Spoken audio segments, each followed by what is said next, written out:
cordial saludo, les habla Mauricio Cárdenas. Estoy acompañado de Guillermo Cejudo. Guillermo es profesor del CIDE, una universidad, centro de estudios muy reconocido en Ciudad de México.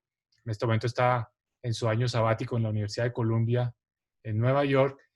Y Guillermo, con un grupo de coautores, preparó uno de los documentos para la serie que comisionó el Programa de las Naciones Unidas para América Latina sobre los efectos del COVID y la respuesta de política de los gobiernos. El trabajo de Guillermo y sus coautores es particularmente importante porque es un trabajo que habla de la respuesta que se dio a través de los programas de transferencias monetarias, es decir, de la forma de apoyar a los grupos más necesitados, más vulnerables de la población en medio de la pandemia con las transferencias. Hay un recuento de los países de América Latina que adoptaron programas, las características de esos programas, en fin, tendremos mucho que hablar sobre este tema. Guillermo, bienvenido, un gusto estar en esta conversación contigo. Cuéntanos un poco, cuando empezaste a trabajar en este tema, ¿qué alcanzaste a identificar en cuanto a la respuesta de los países al problema del COVID a través de las transferencias monetarias? ¿Qué hicieron los países? ¿De qué órdenes de magnitud fue esa respuesta? ¿Cómo fue esa primera evaluación que hicieron ustedes? Con todo gusto, Mauricio. Muchas gracias y muy contento de platicar contigo. Efectivamente, creo que en el trabajo mis colegas y yo tuvimos la oportunidad de revisar una respuesta extraordinaria, a veces medio improvisada, a los efectos sociales y económicos de la pandemia. Creo que para los que estudiamos política pública, era un momento muy interesante de ver a los gobiernos reaccionando de manera acelerada frente a una situación imprevista que requería respuestas urgentes con recursos limitados y con información limitada. Creo que eso que pasa siempre con cualquier respuesta gubernamental, en estos casos se magnificaba. Porque si bien la primera reacción de todos los gobiernos del mundo y los de América Latina y el Caribe no fueron excepción, fueron las medidas sanitarias inmediatas, aislar a la población, cerrar escuelas, disminuir la actividad económica, etc. Lo siguiente que se volvió evidente que era indispensable era responder a los efectos económicos derivados del parón en la actividad económica y los sociales por la pérdida brutal de empleos y de ingresos en buena parte de la población. Y lo que encontramos fue, pues eso, que los países de la región acudieron a un instrumento que se ha vuelto muy frecuente como parte de la política social, de las intervenciones en materia de asistencia social de los países de la región, que son las transferencias monetarias. Y lo que encontramos fue que la mayor parte de los países, 21 países de la región, respondieron con programas, nuevos para crear nuevos programas de transferencias monetarias. Esos son programas que, aunque son requieren cierta sofisticación, pueden ponerse en marcha de manera muy rápida si tienes la información. Y ese es uno de los primeros hallazgos interesantes. Aquellos gobiernos que tenían registros sociales, ya sea por la seguridad social o porque tenían buenos padrones, catastros de las personas beneficiarias, pudieron reaccionar de manera muy ágil, ya sea en algunos casos con lo que llamamos, siguiendo a la literatura, las expansiones verticales o las expansiones horizontales, es decir, darle a más gente lo que ya se daba o darle más a las mismas personas, pero lo más interesante fue poder responder con 37 programas nuevos en la región para y rápidamente identificar, registrar y aprovechar los medios de pago. No solo encontrar a las personas, sino poder transmitirles, ya sea por los mecanismos usuales, depositarles a sus cuentas, a sus tarjetas bancarias que ya tenían registradas, los montos para tratar de responder a la crisis social. Hagamos un poco de taxonomía, como la caracterización de esos 37 programas. Unos fueron completamente nuevos, otros fueron complementos o refuerzos a los programas que ya existían. Unos tenían buenos padrones de focalización o sistemas de identificación de beneficiarios que pudieron ponerse en marcha para poder irrigar los recursos. Otros tuvieron que buscar a los beneficiarios como fuera, ¿no? Y hacer las preguntas después. Es decir, vamos a dar los recursos primero y después miraremos cómo se perfecciona. ¿Por qué no nos ayudas a entender cuáles fueron como ejemplos de un tipo de programas, de otro tipo de programas? Es muy difícil hablar de los 37. Me parece que no tendríamos el tiempo, pero ¿cuáles te llamaron la atención por lo bien focalizados, lo contundente del apoyo, y cuáles por los, digamos, problemas serios de focalización que no se pudieron resolver antes de suministrar los recursos? Me parece que una de las experiencias más destacables fue el caso brasileño. El programa de auxilio emergencial es la intervención que tuvo el mayor número de beneficiarios directos. Imagínate, de repente apoyar a 80 millones de individuos más, y también con el mayor monto. Calculamos que se entregaron 1.73 salarios mínimos de Brasil mensuales. Eso fue Que una para intervención. poner eso, entiendo que la primera fase del programa eran más de 550 reales. Estamos hablando de casi $100 por persona, porque incluso se le daba a los adultos del hogar. Entonces, si en un hogar había 2 adultos, el mismo hogar pudo recibir $200. Un programa muy generoso. Exactamente. Y este programa combina dos cosas. Uno, la decisión política, que bueno, ahí hubo una historia compleja para poder llegar a la aprobación, pero la decisión política del Estado brasileño de empujarlo, pero también la capacidad administrativa para hacerlo. El hecho de que el cadastro único que existía por Bolsa Familia permitiera la llegada rápido, porque no solo tenía identificadas ya personas beneficiarias, sino también a personas en lista de espera, que pudieron rápidamente acelerarse para llegar y alcanzar a las nuevas personas. Y por cierto, ayuda también a entender por qué la caída en la actividad económica brasileña es menor a la caída en otros países de América Latina. La economía brasileña este año 2020 tendrá una contracción del 5,5%, pero América Latina estábamos hablando del 8,1% y algunos países como Perú, 14% de caída. Entonces, programa que le ayudó mucho a Brasil desde el punto de vista macroeconómico a amortiguar la crisis. Claro, y eso es importante tomarlo en cuenta. Estas transferencias pueden cumplir muchos propósitos, pero hay dos cruciales. El primero es que le permitían a ciertas personas, sobre todo aquellas que no tenían la certeza de, por su trabajo formal, recibir el depósito de su quincena en su cuenta bancaria, sino que tenían que salir en el día a día a obtener recursos, a no tomar riesgos de más. Que muchas personas que por más que en la región, que por más que recibieran indicaciones clarísimas de los gobiernos de que no convenía que estuvieran en la calle o que cerraran negocio, etcétera, lo cierto es que para ganarse la vida tenían que estar saliendo. Pero lo otro es justo la posibilidad de reactivar pronto el consumo interno, cuando es una intervención masiva. En el otro extremo están países que tuvieron, por distintas razones, solo ajustes en los programas de transferencias existentes. Por ejemplo, en México no hubo nuevos programas ni hubo expansiones verticales ni horizontales, sino que simplemente se adelantó la fecha de pago de algunos con el propósito de que recibieran antes los montos que tendrían que recibir en el año.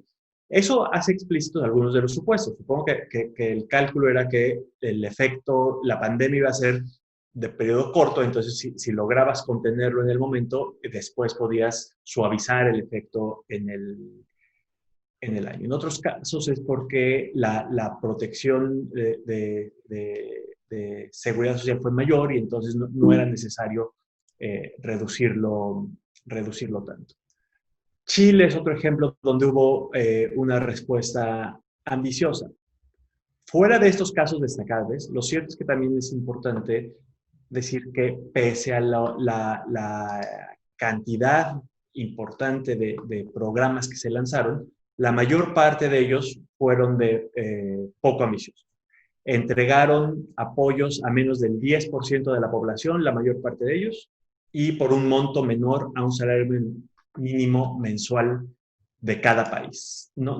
Se trata de no reconocer la importancia de los programas, pero también que ponerlos en perspectiva frente al el efecto brutal en la economía y los números que se anticipan de incremento de la población en pobreza, cierre de negocios, etcétera. Muchos de esos programas en realidad no van a tener, podemos esperar un efecto limitado.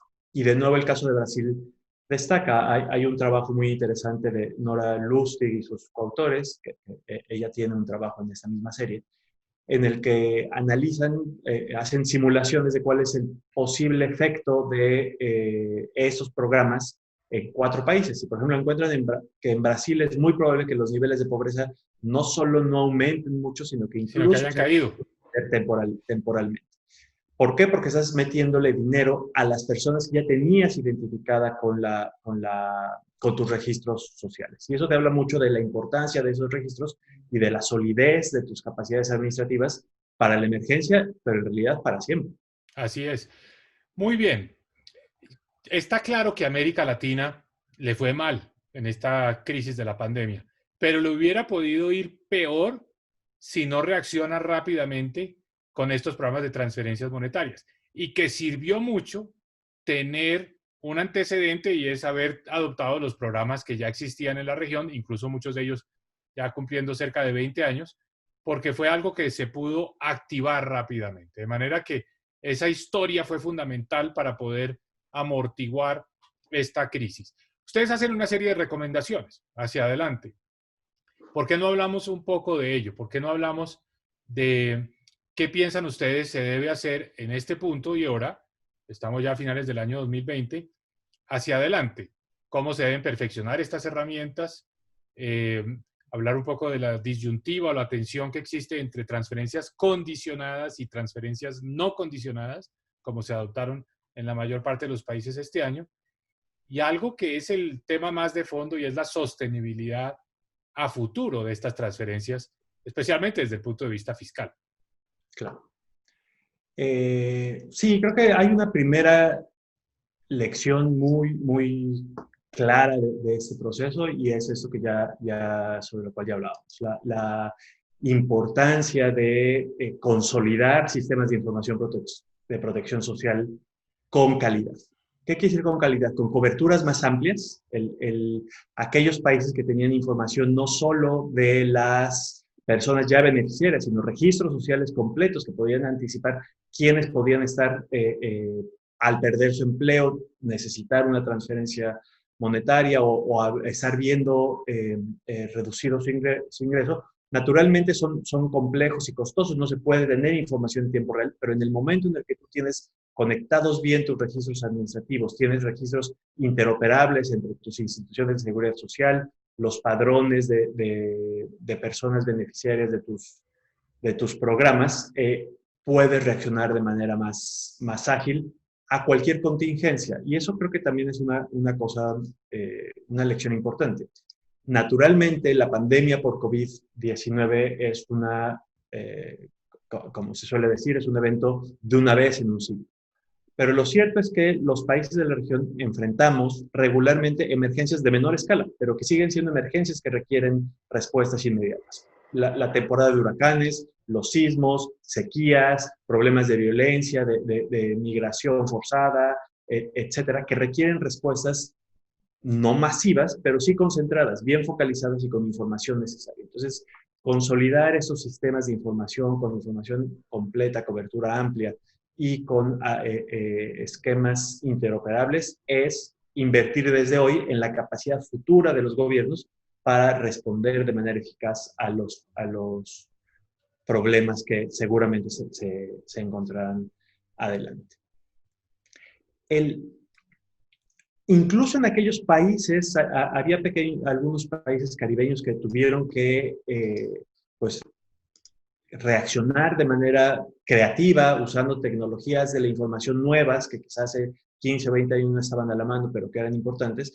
Puede ser eso que se logró con los correos electrónicos o con los celulares, encontrar a personas. Puede ser el germen de sistemas de información que no existían hasta inicios de este año. Pero no solo basta tener información. La segunda gran tarea es fomentar que esa información se use. Ahí, de nuevo, hay experiencias interesantes. El caso chileno ahí es uno que yo destacaría. Cuando tienes sistemas de información social que se vuelven el referente prioritario, obligado para todas las intervenciones asociadas a protección social, que no tienes un conjunto de padrones que en el mejor de los casos se conectan, sino que tienes un sistema que se vuelve el paraguas de toda la información que se recoge de las personas y que es un insumo obligado para la toma de decisiones, que no es la decisión de un funcionario usarlo o no, sino que es una apuesta esencial para volver de manera rutinaria el uso de esta información central en la toma de decisiones.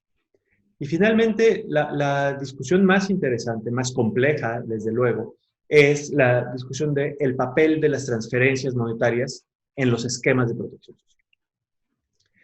Es natural y creo que fue una respuesta, fue de lo mejor que se pudo hacer frente a la pandemia, fue para reaccionar pronto a la emergencia, fue utilizar las transferencias monetarias. Pero también es cierto que en muchos países, por la aparente facilidad de este instrumento, se han vuelto, si no el único, sí el principal instrumento de protección social para las personas que no tienen seguridad social por vía contributiva asociada al empleo. Y lo cierto es que es una respuesta parcial y claramente insuficiente para cubrir todos los riesgos. No es sustituta, si pensamos desde una política de combate a la pobreza, no es sustituta de la calidad de los servicios públicos y de la solidez de los sistemas educativos y de salud.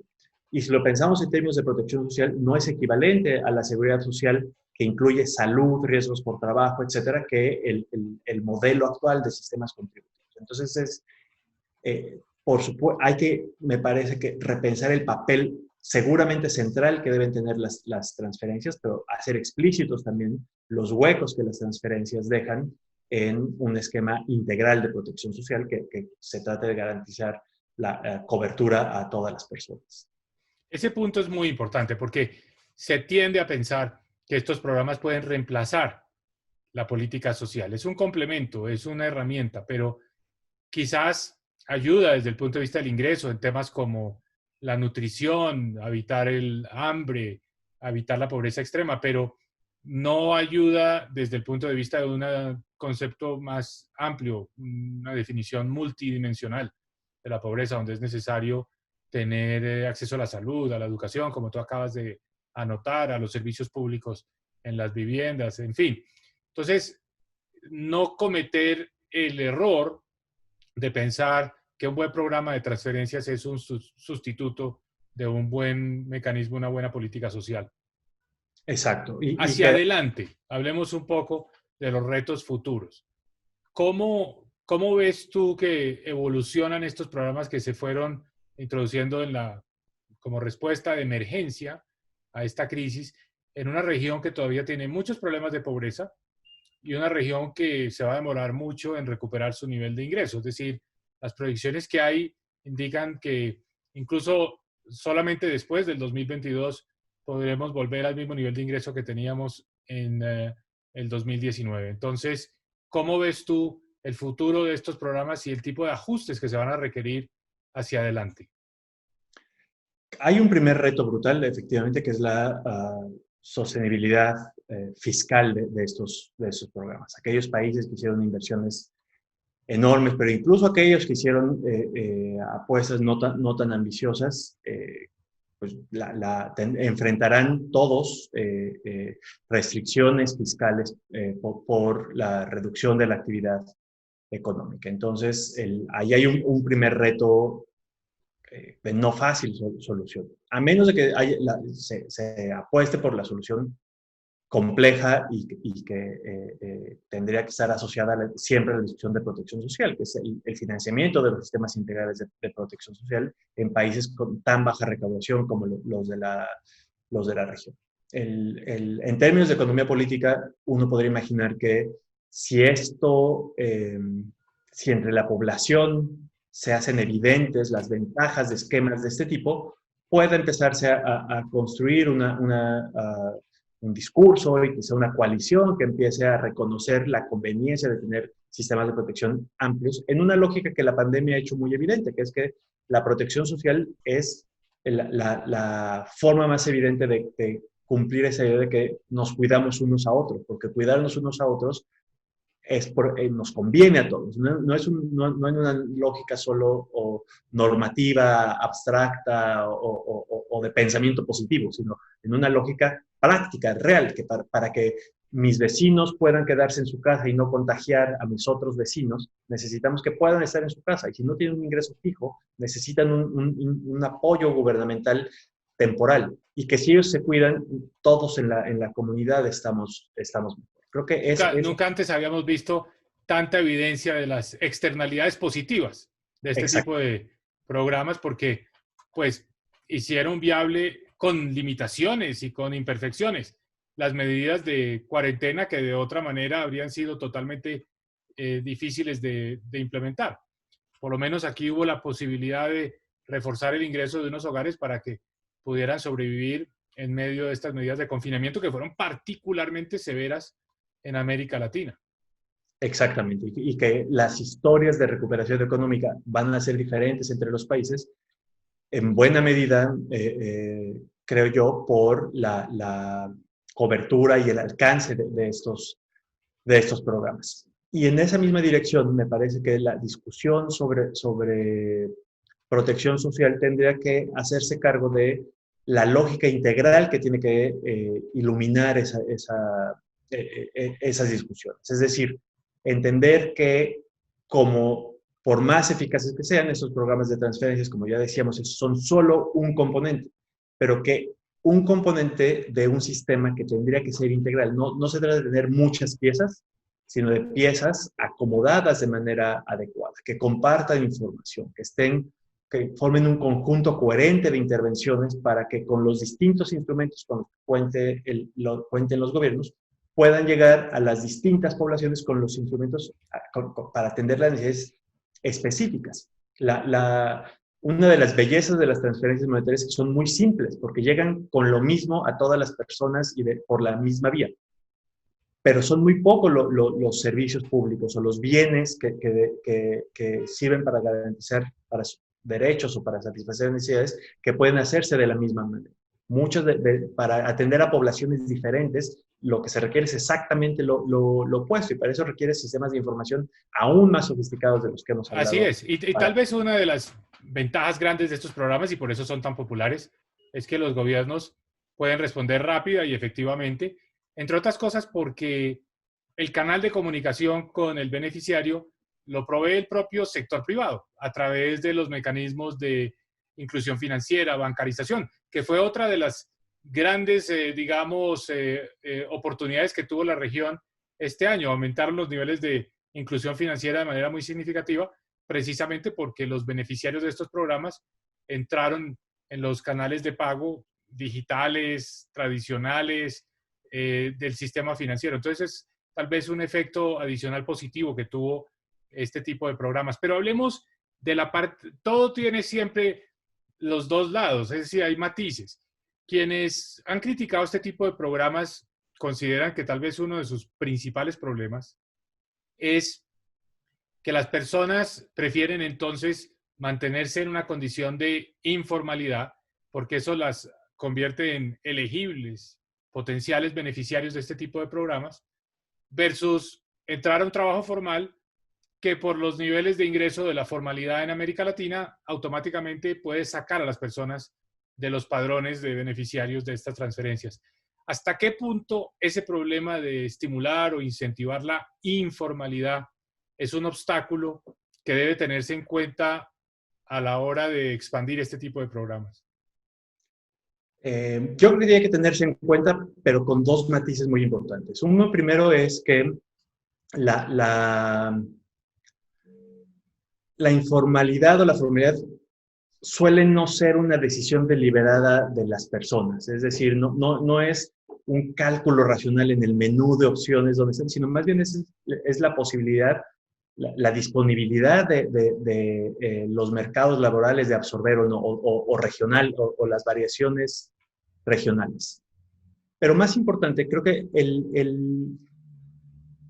es muy frecuente ver, de hecho, trayectorias de formalidad a informalidad entre las personas. Es decir, no son dos mundos que no se conecten, sino es muy frecuente que personas salten de un trabajo formal a uno informal varias veces a lo largo de su vida laboral.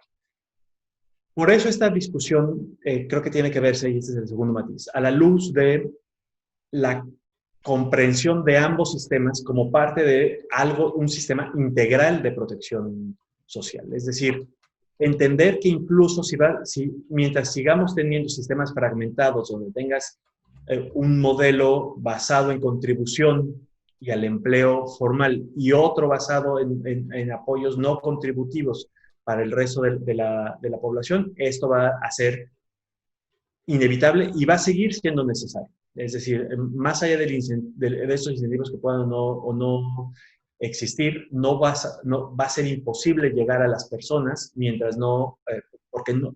Además, el mundo del trabajo se está moviendo lejos del modelo tradicional en el cual habíamos construido los sistemas de protección de seguridad social contributiva, donde estabas 30 años en el mismo empleo y con tus ahorros o tu pensión podrías vivir el resto de tu vida. Por el tipo de trabajo, la desindustrialización, el crecimiento del sector servicios, etcétera, ese modelo es cada vez menos frecuente y entonces creo que la sacudida tiene que incluir ambos sistemas. Por un lado, cómo reduces los incentivos perversos que podría existir de los programas de transferencias monetarias para no entrar a la formalidad, pero por lo otro, cómo adaptas un esquema de seguridad social contributiva que a veces parecería diseñado para ser cerrado y para no aceptar fácilmente la entrada de otros que no estén en el modelo clásico. Yo lo pondría en estos términos. Es lo que genera la informalidad, que tú la describes muy bien, es un fenómeno, en su gran mayoría, un fenómeno involuntario, es decir, el individuo no logra conseguir un trabajo formal y no tiene alternativa distinta a conseguir un trabajo informal. No es una decisión del individuo entre dos opciones. Yo creo que el grueso de la informalidad en América Latina es de ese tipo, del involuntario, que realmente lo que estimula la informalidad no es tanto un programa de transferencias como de los que estamos hablando, sino que un grupo de la población, para poder tener acceso a la seguridad social, debe contribuir por ella, y otro grupo de la sociedad puede beneficiarse de unos programas que son de acceso público.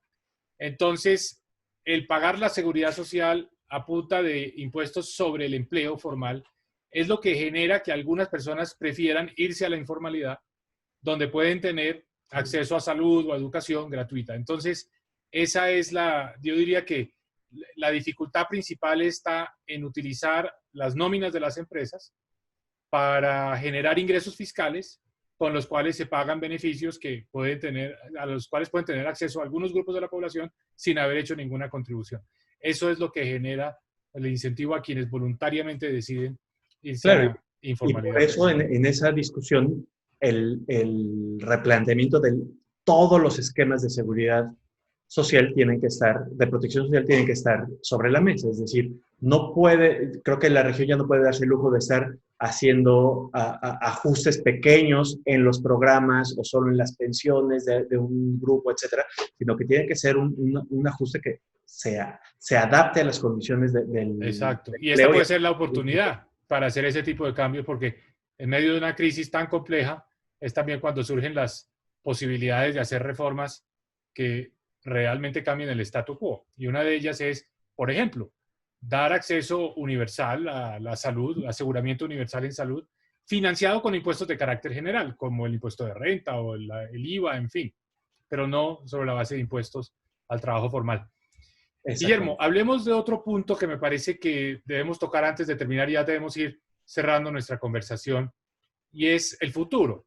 Hay quienes están proponiendo en América Latina que lo que se debe hacer de aquí en adelante es fusionar muchos de estos programas de transferencias, los que se crearon antes de la pandemia, los que se crearon durante la pandemia, y crear mecanismos de renta básica universal o un ingreso básico a ciertos grupos de la población. ¿Cómo ves tú la evolución de estos programas hacia adelante? Yo creo que la premisa, una de las premisas de esa discusión es completamente cierta y de urgente atención, y es que la oferta institucional de los gobiernos en materia de protección social está muy fragmentada y que entonces empezar a articularla, a poner hilos, a que se comparta información, a que en lugar de tener decenas de programas fragmentados con poblaciones, objetivos e instrumentos diferentes, que se empiecen a articular para tener respuestas más homogéneas y completas e integrales para las personas, eso es necesario y deseable. No estoy seguro, sin embargo, que el eje tenga que ser el ingreso y únicamente, bueno, que tenga que ser el ingreso. Creo que esta discusión sobre un ingreso básico universal o mucho más pertinente a mí me parece, estos ingresos temporales de emergencia, como los que hemos visto en la región, tienen un papel central como respuesta temporal a una emergencia. Sin embargo, en países con desigualdades tan grandes en términos del acceso efectivo a la infraestructura y a los servicios de salud, educación, etcétera, me parece que no nos alcanzaría para empezar a tener un conjunto de países más iguales.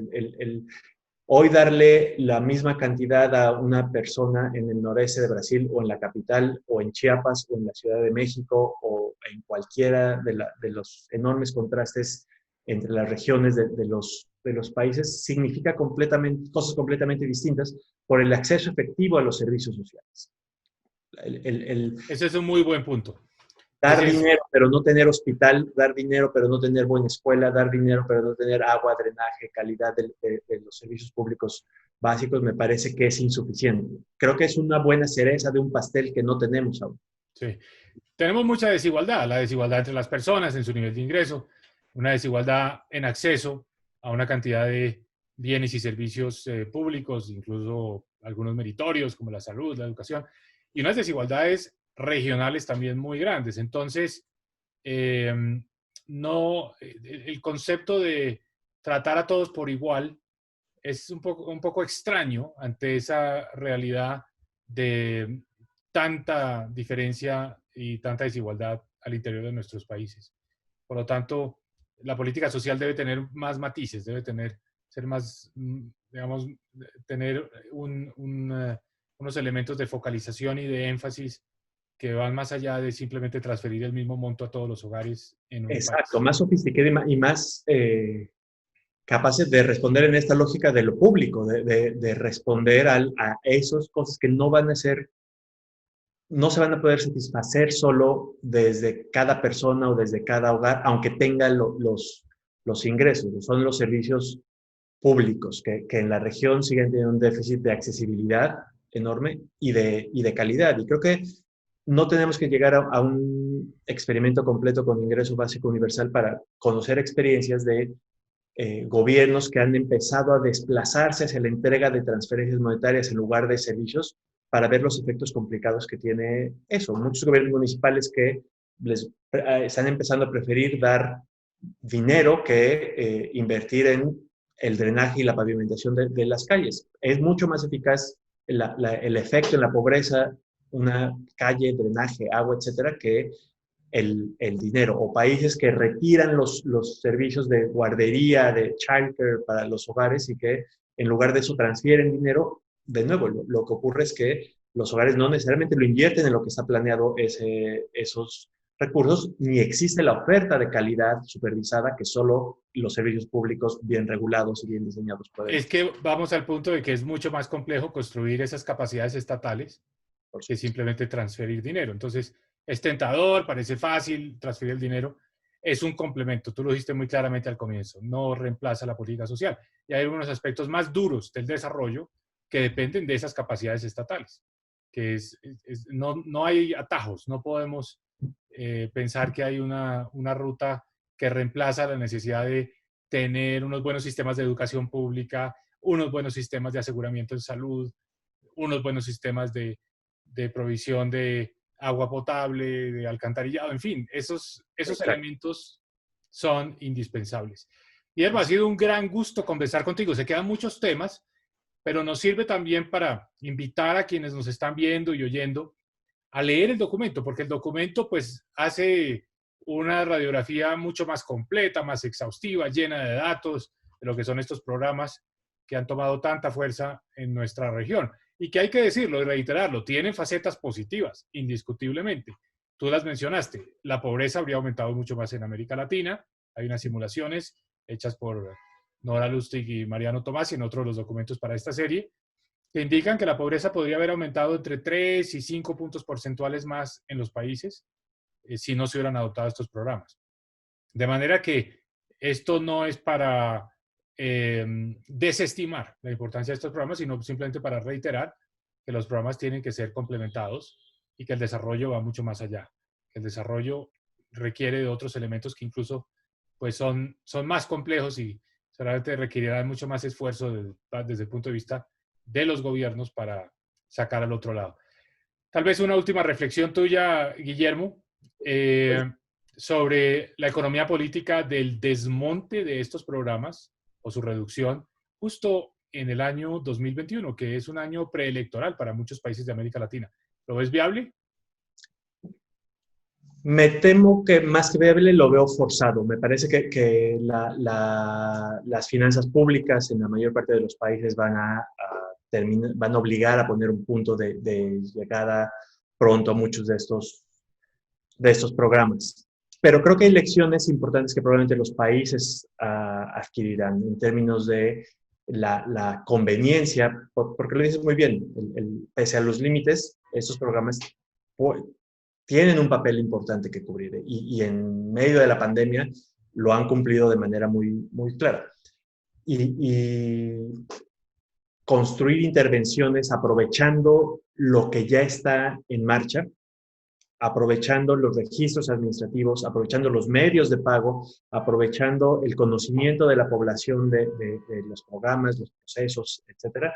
Creo que es una muy buena forma de empezar a imaginar pasos adicionales y complementarios.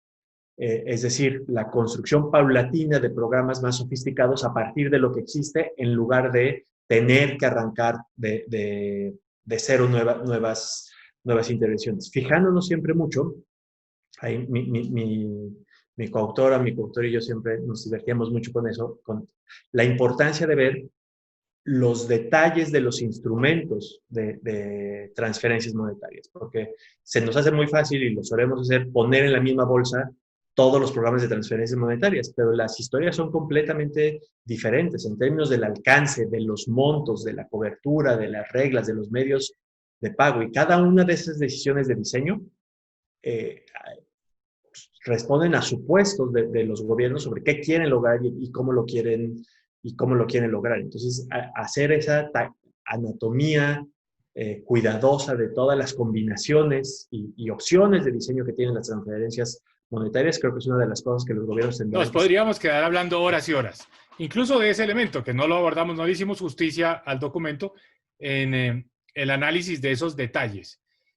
No puedo despedirte sin preguntarte, ¿cuál es el programa que está mejor diseñado, de una manera estructural? Mejor diseñado. Ya hablamos del caso de Brasil como respuesta por lo generoso y lo amplio que fue el programa, pero un programa bien diseñado que puede servir de referente para que los países miren, que tú consideres que es, digamos, algo que llame la atención en América Latina. A mí me parece que ese de Brasil tiene no solo esa enorme cobertura, sino en su diseño por la facilidad doble, la facilidad del gobierno para llegar a las personas, pero también la facilidad de las personas para enterarse cómo llegar a él o cómo inscribirse. Creo que es una de los atributos que vale la pena siempre poner atención en los programas de transferencia, porque a veces lo pensamos en que son fáciles para los gobiernos. Creo que hay que pensarlos también en que sean fáciles para las personas beneficiarias procesarlos, acceder a ellos y enterarse y eventualmente, si son elegibles, registrarse. Muy bien. Bueno, muchas gracias, Guillermo. Ha sido fantástico tener esta conversación contigo, muy ilustrativa, muy importante para América Latina, de manera que espero que queden ustedes todos motivados a leer el documento y a seguir, y seguiremos la conversación. Muchas gracias, Guillermo. Gracias, Mauricio. Un gusto.